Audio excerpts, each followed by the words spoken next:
Hi everyone, my name is Willa Pacheco and we are going to be talking about mangroves and how they relate to ecohydrology. So a mangrove is a tree-like shrub that lives in loose, wet soils where saltwater and freshwater combine, and they attract to low oxygen soil and slow-moving water where sediments tend to accumulate into a muddy bottom. And these mangroves are grown at tropical and subtropical latitudes as they cannot survive the freezing temperatures, and they have the capability to survive in fresh and salt water at the same time.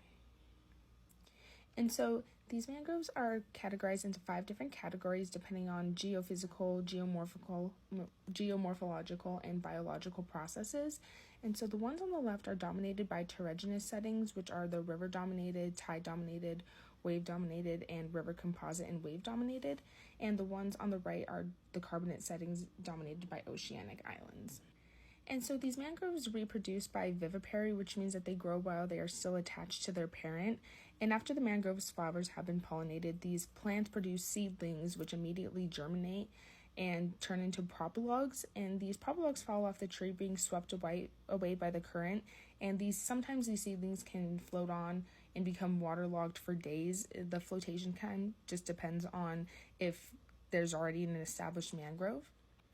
And the root systems are very unique. So we have the ones on the right, which are the stilt roots or cable roots, and they act as a snorkel when submerged in the tide. And these pneumatophores have lenticle-like pores that cover their surface, which are hydrophobic, which means that they actually repel the water, which allows for oxygen exchange and the avoidance of flooding of the root.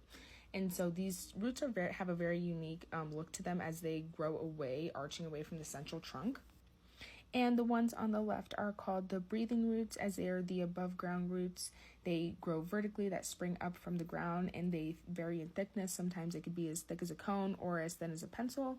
And these pneumatophores are also hydrophobic, which means that they also repel water as well. And in other cases, they could just be used as support for the entire tree and mangrove. And so how these mangroves relate to ecohydrology is, we know that ecohydrology is the interdisciplinary relationship between hydrological and biological processes that affect the environment and ecosystem around them. They improve water qualities, enhance biodiversity, and decrease ecological threats, and maximize greater harmony with catchment process. And mangroves help erosion along the coastlines, which ultimately protects biodiversity. Their root system acts as a nursery for shrimp and other fish to go to while developing, and it combines both dryland and wetland environments to provide shelter and protect biodiversity along the coastlines, and it fluctuates between high tide and low tide.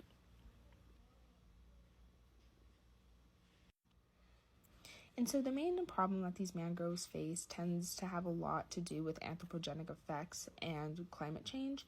So when there's overfishing happening in these mangroves, it has caused a decrease in biodiversity and the nutrients found in the soil, causing them to die at a rapid rate in their native lands. And because of climate change, their boundaries have been pushed, causing them to be an invasive species to places like Hawaii, Singapore, and Qatar. And these mangroves grow really fast, sometimes 5 feet in a single year, and their roots have an anchoring ability, meaning that they outcompete many plants and animals in their environment. And this pie graph shows where all of the mangroves are distributed out throughout the entire world, with Asia accounting for the highest amount at 39%, Latin America accounting for 20%, along with Africa also accounting for 20%, Oceania accounting for 12%, and North America accounting for 8.5%. And the ones that are found in North America tend to be the ones in Florida, which are river-dominated. And a good way to help these mangroves return back to a state of thriving is to restore disturbed mangroves in non-native lands and how to reduce their presence in non-native lands. And a good way to do this is looking at mangroves that are both thriving without anthropogenic changes and to also look at the ones that are suffering with anthropogenic changes, and to find other outlets for fishing and find species that can outcompete but still have ecological advantages to the environment. In conclusion, mangroves are a fast-growing plant with high levels of dispersal that thrive in its native land, but also have the capability to become an invasive species to non-native lands. Climate change, along with anthropogenic effects, have degraded mangroves as they have pushed their boundaries. And these are my references. Thank you.